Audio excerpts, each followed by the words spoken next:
Саламатсыздар ма, 4-ші сынып оқушылары. Здравствуйте, 4 класс. Бүгінгі сабағымызды бастаймыз. Начинаем сегодняшний урок. Бүгінгі күннің жадын жазамыз. Пишем число. Бүгінгі сабақтың тақырыбы сәулетшінің өнері. Тема сегодня у нас называется сәулетшінің өнері. Сәулетші архитектор. Пишем тему, дәптерге тақырыпты жазамыз.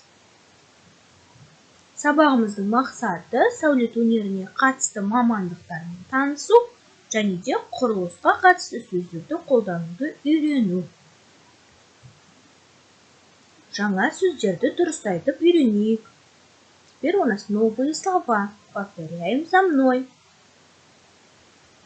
Құрметті ұстаздар, сабақтың толық нұсқасын WhatsApp желісі арқылы ақылы түрде ғана ала аласыздар. Бағасы 250 теңге.